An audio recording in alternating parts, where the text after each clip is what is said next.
bad guy character in professional wrestling. When's the last time you got laid? French toast is the exchange student that you have like a 3-week affair with. Like, we can see that you don't have pants on. Can we tell the truth about Dusty sooner or later? Bro, like- less people wanted that than are currently watching our streams.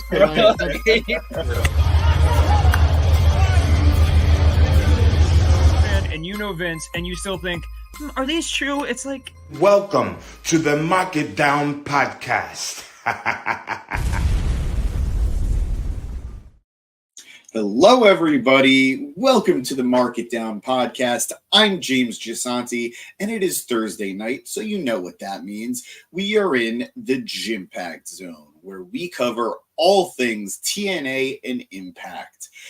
We have the biggest event of the year for TNA wrestling this Saturday, October 26th, Bound for Glory. We have a star-studded event to look forward to this Saturday. The road to Bound for Glory has been clear for quite some time. We knew who the players were going to be, but tonight cemented it. Tonight made things official as we had a contract signing, we had qualifying matches, we had stamps on feuds getting ready to go into this Saturday.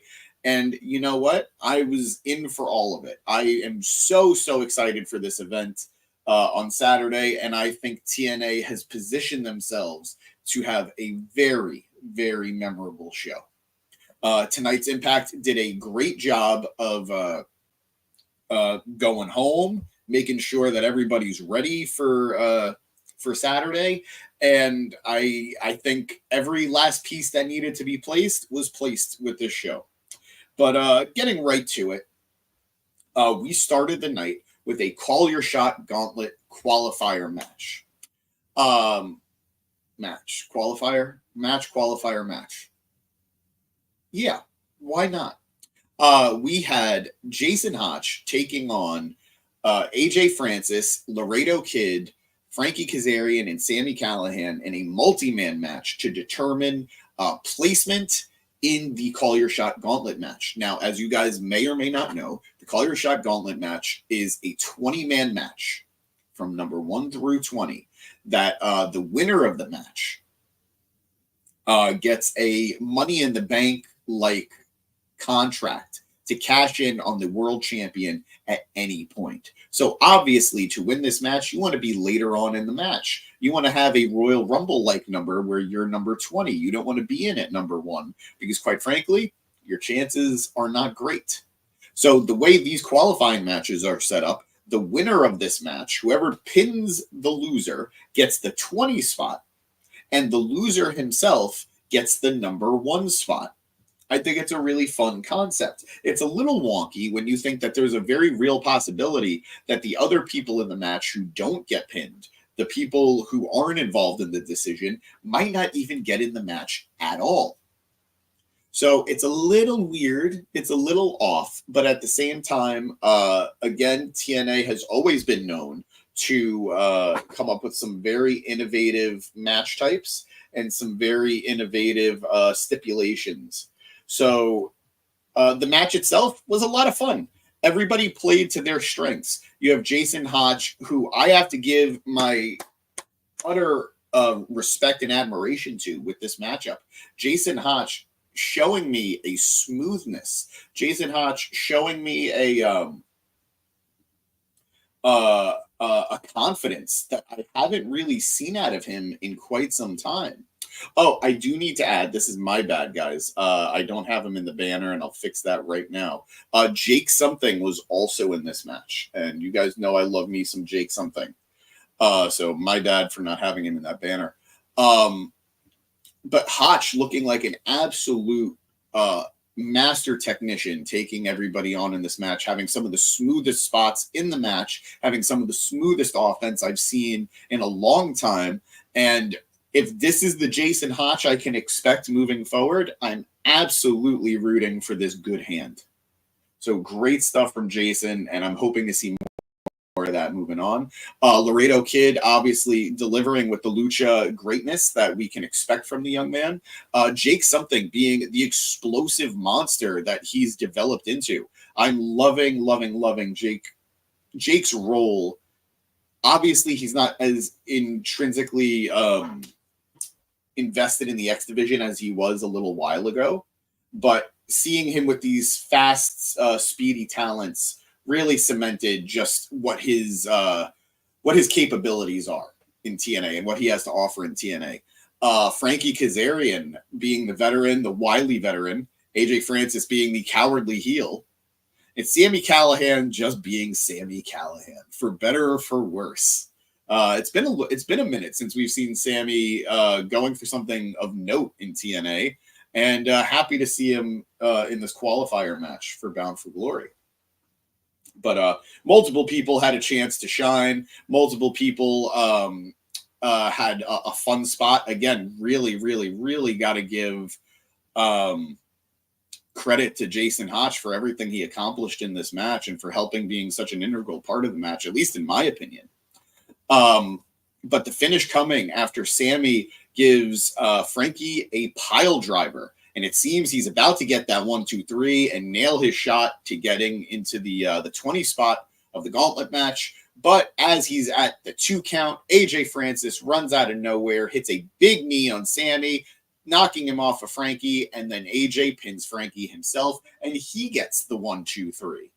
So the way we can view it now, AJ Francis gets the 20 spot, and Frankie Kazarian also guaranteed to be in the match now at the number 1 spot.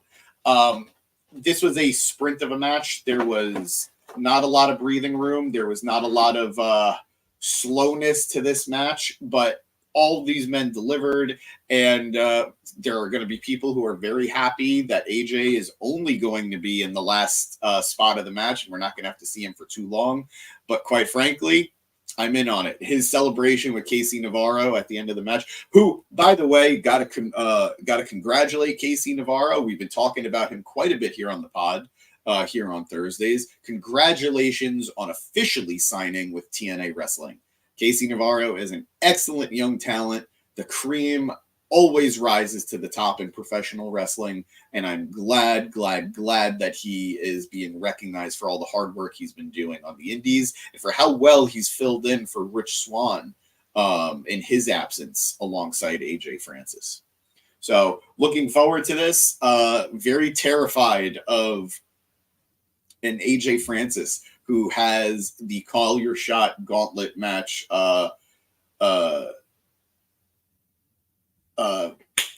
advantage, because that man becoming world champion is going to nuke a lot of people. So let's hope we can avoid that, even though I am a fan of AJ Francis here at the pod. Moving on, we go backstage where Mean Gia Miller, hardest working woman in TNA wrestling, interviews Jonathan Gresham. Backstage with the Octopus, she asks him about the recent change in attitude that Josh Alexander has had ahead of their one-on-one match later on in the show. Gresham says that he can relate to it. He then remembered who the fuck he was. I love that line. I really did. I'm a little edgy maybe, but at the same time, I'm glad that they're acknowledging Gresham's little octopus escapades that he was on for a little bit. So, but yeah, he says he remembered who the fuck he was, the best technical wrestler in the world. He says he's ready to get back everything he lost, and he doesn't care about Josh's problems or his attitude. All he cares about is stepping in the ring with another man who has earned a reputation like he has of being one of the best wrestlers in the world. Gresham calls this a comeback, and then we head to commercial break before getting into what was a very silly, very interesting segment. Oh, actually, I'm sorry. I'm getting a little ahead of myself. Before we get to that funny segment, we have a very passionate vignette with Mike Santana, who took a trip back up north to New York. Yeah, gotta love it. Gotta love getting the exposure here. In this vignette, he takes us through a tour of the Lower East Side of New York, where his childhood neighborhood was. He talks about the significance of the area and how big of a role it played in his life and his wrestling career. He knows that living life out on the streets, you either end up in prison or you end up dead. So I really like that. I'm combining two segments here because they did it a little bit later too, as he goes back to the Bronx in another segment. Santana stresses that Moose forgot where he came from, and he vows to beat him down at Bound for Glory. This has proven to be a very passionate grudge match between these two men. And if Santana is able to pull off the win, and I really hope he does, we're looking at a real big catapult to the main events for Mike Santana, a man who has, in my opinion, proven his worth 10 times over since leaving AEW and showing what he's capable of here as a single star in TNA and House of Glory. So really fun segment. As a New Yorker, I loved it, obviously. And I love when they delve not only into the background of these wrestlers, but they actually take them to the real world aspects of who they are and where their characters are from. So good stuff from Mike Santana. But we then go into the silliness as we have our launch party by Elegance.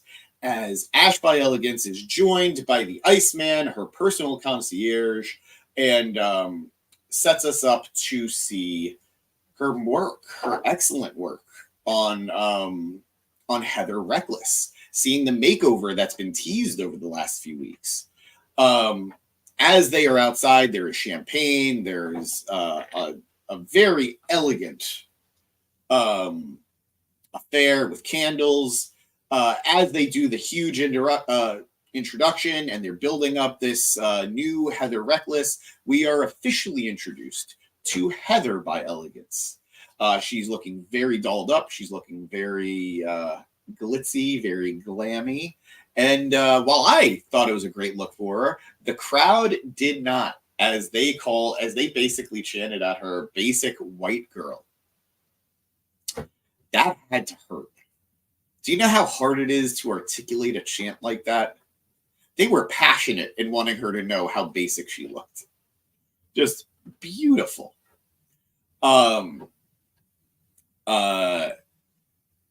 Matthew Raywald needs a little bit of credit here too, as he did an excellent job on commentary, hyping up Heather's new look and just making her seem like the second coming of Ash by Elegance. As Heather is shown a mirror of what she looks like, she almost loses her breath, and they want to celebrate with champagne, but the theme for Zaya Brookside hits, and she decides enough is enough, and she wants to spoil the party. Zaya warns them that karma has a way of coming back at them, especially after what happened to Brinley Reese of NXT last week, where Ash beat her in the match and then tried to humiliate her. Brinley coming into the ring behind Ash and Heather, kicking them almost into the bowls of champagne punch. But it isn't until Zaya comes down herself and both women shove the elegant ones face first into the champagne. They are mortified, they are humiliated, and I am sure they will try to get their revenge. All that said, that had to sting, right? Face first in the champagne, your eyes have to be burning. I don't know. Maybe I'm nitpicking on something here, but I just thought it was crazy. Fun little silly segment. If you're into them, you're into them. If you're not, this segment's not going to change anything. But very interested in seeing where they go with Heather Reckless. Ash very clearly cannot go after the Knockouts title again anytime soon. She has had too many lost opportunities, too many failed opportunities. So maybe a tag team run is the way to go. So time will tell. Eric in the comments saying TNA probably has better ratings than AEW. We won't know because of the multiple platforms that they stream on, whether it's TNA Plus or being on television or wherever you may watch them. It's really hard to keep track of just how well they may be doing. But that said, TNA absolutely is on fire. And AEW, despite the quality product, just isn't capturing the attention or the interest of fans, unfortunately. Don't know what will, but really rooting for a turnaround for AEW. Moving on, we then have what I thought was an excellent matchup between Josh Alexander and Jonathan Gresham. I'll be honest with you guys, and you've heard me talk about him if you're a longtime watcher and listener here at the Mark It Down podcast, especially the Gym Pack Zone. I respect Jonathan Gresham. I never really dug Jonathan Gresham. I love technical wrestling. You guys know this. Bryan Danielson is one of my all-time favorite wrestlers. I love Zack Sabre Jr. I love technical wrestling in today's modern landscape. But there's always been something that just stopped me from being able to really connect with Gresham and Gresham's matches. I loved his series with Speedball, even though I think it went way too long. But there's always been something that felt missing. I thought this was one of Gresham's best matchups, since not only losing the Ring of Honor title and leaving Tony Khan Productions. I don't know if we could call it that, but I'm going to. But also since coming to TNA, I really enjoyed this matchup. Gresham showing different sides of himself. We're seeing some dives.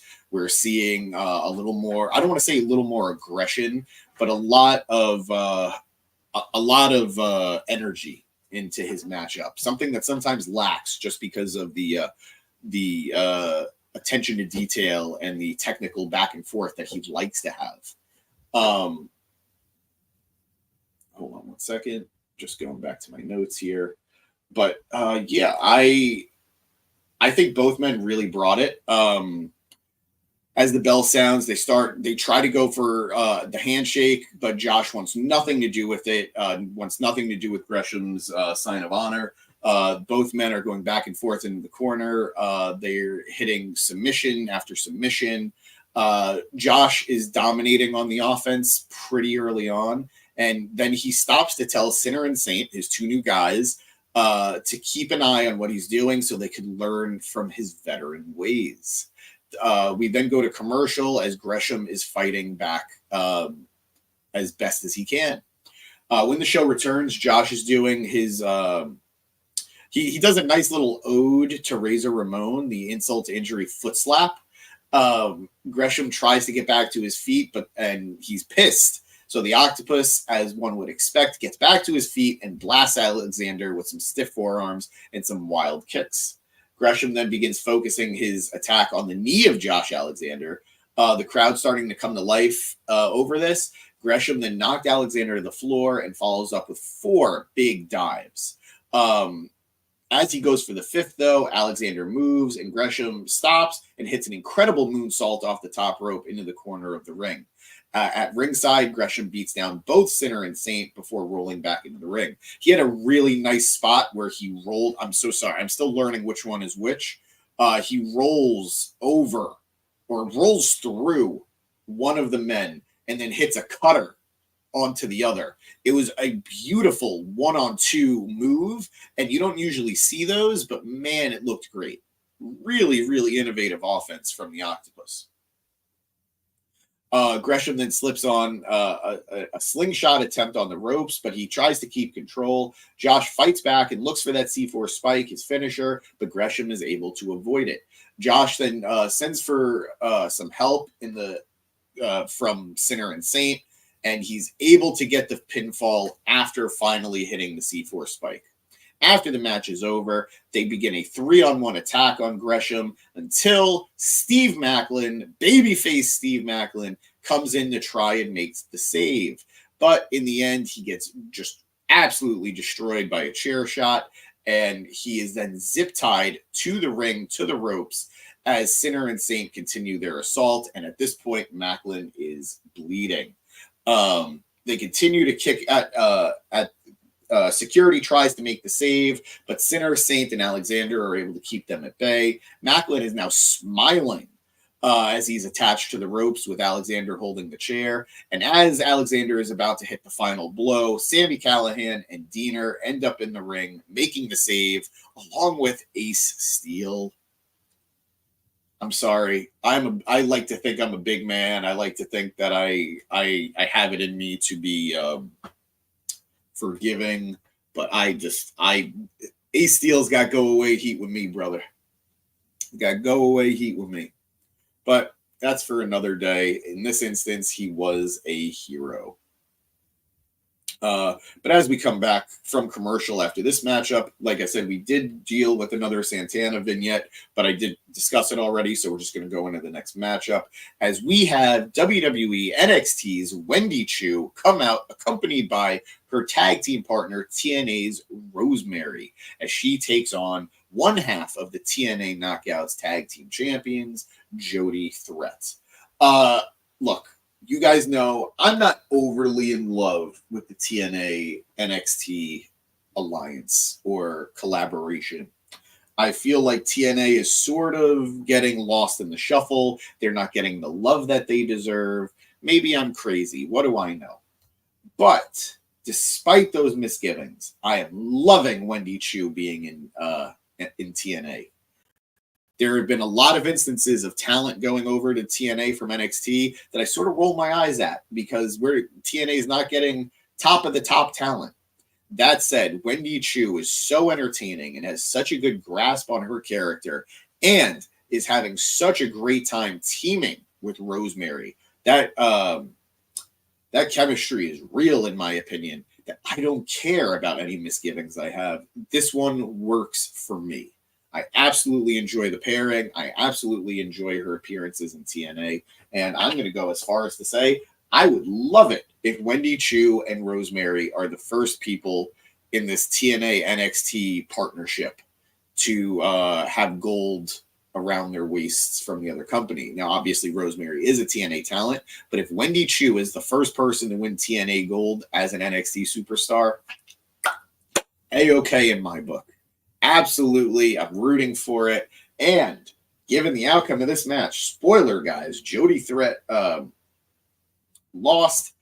I don't really have high hopes for it. The rules of opposite momentum are not on Wendy Chu's side. But that said, I'd be down. I'd absolutely be down. It's got to happen eventually, right? Eventually, somebody's got to do it. But I don't know if Wendy Chu is going to be that person, but I'm rooting for her. The finish of the match coming as Jody is going for her finish, but Rosemary throws in Wendy Chu's pillow, causing a distraction and allowing Wendy to get the pin. It was a little predictable, sure, but hey, I don't care. I like Wendy Chu. Moving on, we then go to a backstage promo with the System. It's a lot of the typical stuff, a lot of them talking about Saturday. The tag team champions, Brian Myers and Eddie Edwards, talk about their Full Metal Mayhem match that they can look forward to against the Hardys and the ABC. We have Dango talking about being in the Call Your Shot Gauntlet match. And we have Moose, who addresses his Bound for Glory opponent, Mike Santana. He says that he is a franchise player, he is a generational talent, and he's going to show that to the world, and he's going to show that to Santana this Saturday at Bound for Glory. We then move on to our main event match of the night, as the Hardys and the ABC team on to take on not only the tag team champions, Brian Myers and Eddie Edwards, but the leader of the System, Moose, and of course, Johnny Dango Curtis. This was a fun matchup. Again, a lot of like the typical nonstop stuff, very action packed, a lot of good chemistry. Commentary teases throughout the match the fact that the Hardys and the ABC have a common goal, but they're not on really the same team. They both have their agenda of wanting to become the tag team champions, and at a certain point, that might cause them to not necessarily jive with one another. But that said, we did not see that in this matchup, as they felt like a well-oiled machine against the System. Every man hit their spot. Jeff hitting. We got Matt and Jeff Twist of Fates. The ABC just showing to me why they're one of the best tag teams in professional wrestling today. And the system being good partners. Look, I know that group doesn't have a lot of heat with a lot of the crowd. I know that they're not the most beloved heel group out there, but I think they serve their roles very well. And I think they are great foils for not only the ABC, but the Hardys. And of course, later on, people like Santana and Joe Hendry. And to a certain extent, Masha Slamovich. She's definitely going to be getting her revenge against Alicia sooner than later. But the finish of the match coming after the system hit their tag finish. I believe it was on Johnny Dango Curtis. And this was the longest match of the night, clocking in at around 17 minutes, going quite a while. And given all the talent in the match, not surprising. After the match, as the Hardys and the ABC are trying to celebrate, the system attack, hitting them with the tag team titles, dropping them, and despite not having the numbers advantage, doing their best to isolate the winners and drop them down.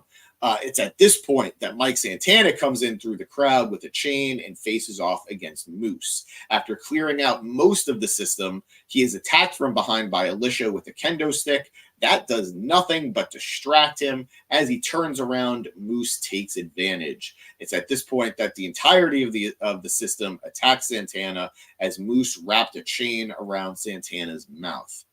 Now, this is an instance of the rule of opposite momentum working for me, as I really would love either the Hardys or the ABC to take the tag titles off of Myers and Edwards. I would really love Santana to beat Moose.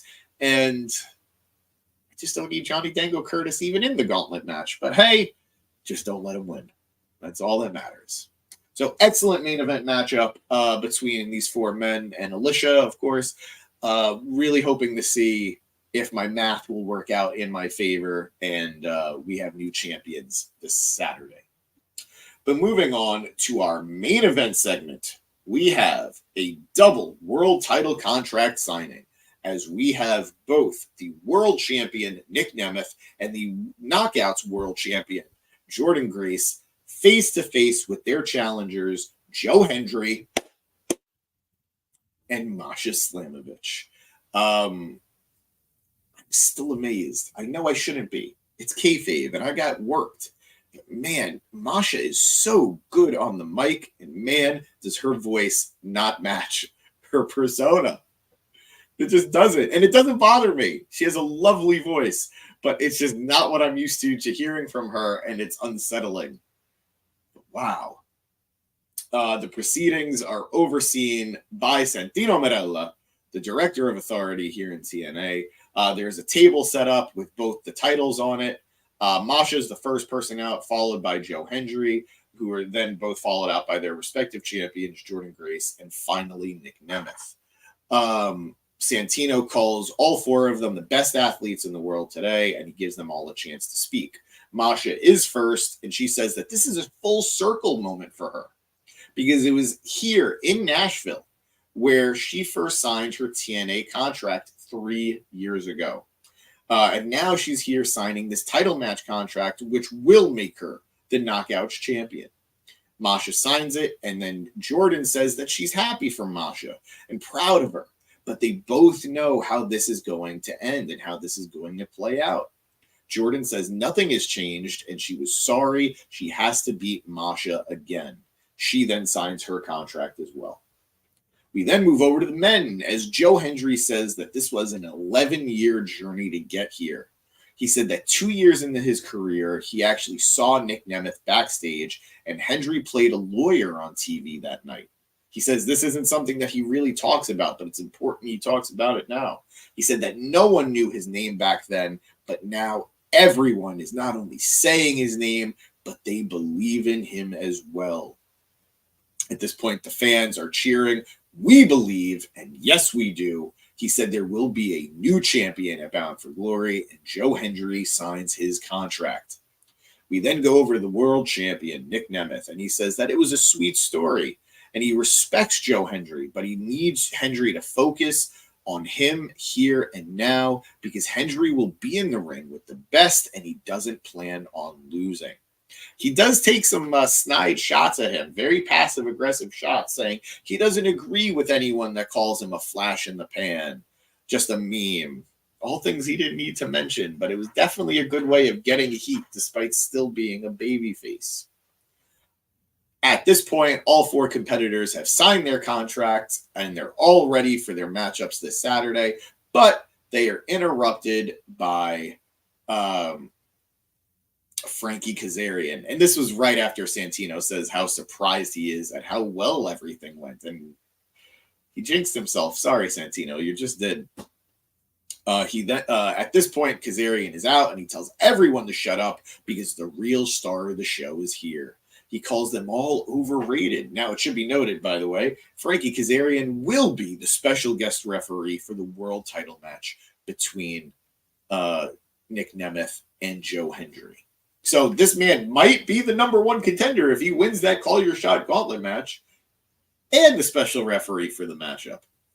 That is too much power, my friend. And quite frankly, I don't like it. But he calls all four of the competitors overrated, and he says that he was named special referee by completing a full course at the Earl Hebner Referee Academy, and then getting his referee's license. I thought this was really funny. He said that he went to the Anthem officials because he has tenure, and they agreed that he was the only one who made sense to be the referee of this matchup.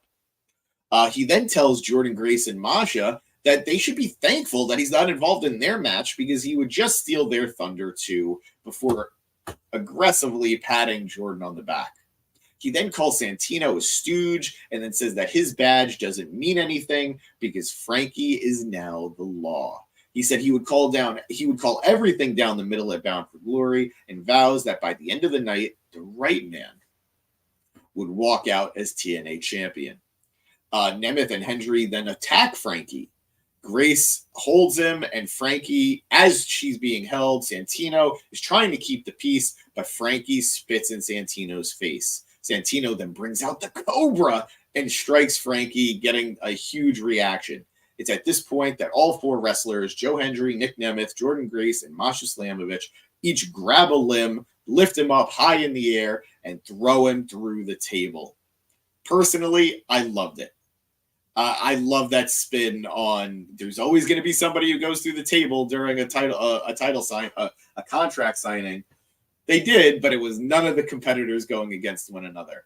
And the show ends with both champions holding their belts up high as they are face to face with their respective challengers. Great ending to the show. Great final visual before we get to Bound for Glory. Now, guys, that was Impact tonight. And quite frankly, like I said at the start of our show, I think they did a great job of bringing everything home, and they did a great job of tying up any loose ends before the pay-per-view this Saturday. I'm very much looking forward to the pay-per-view. I think TNA is going to have a night to remember on their hands. Now, I do need to acknowledge with you guys, we are going to be doing a review for it. I just don't know if it's going to be live. I don't know if I'll be able to do a live review of the show Saturday night. I may do the review and then post it Sunday, just between family obligations and the fact that it is going to be Halloween weekend. I'm sure a lot of us are all going to be busy, but I will entice you with this. We will do another Joe Hendry giveaway. That's right. We're looking at another autograph and a different t-shirt than the first one that we gave away. So if that don't bring you in, I don't know what will. I'm really hoping you join us, most likely on Sunday. But guys, that's our show tonight. Thank you for being here. Thank you for joining me. If you're new to the show and you're just checking us out for the first time, much appreciated. Please, maybe stick around. We cover all professional wrestling, whether it's WWE, AEW, TNA, what will be Ring of Honor again very soon, and what will be, for the big events, New Japan. If you're one of our regulars, I love you. Thank you for joining us again. Thank you for sticking with us. And I hope we'll see you on the next video. But you guys also know we're not just here on YouTube. We're all over. We're all over social media. If you want to check us out somewhere else, check us out on Facebook or Instagram or X or TikTok. We're putting out some really funny stuff, guys. The guys are killing it all over, and we just love conversing with you guys, no matter the forum, no matter the platform. So check us out. I'm James Gisanti. This is the Market Down Podcast. And because you know where we are, this is the Gym Pack Zone. I love you. Thank you for watching. Have a good night. As always, watch wrestling. And of course, as always, watch TNA. Good night, guys.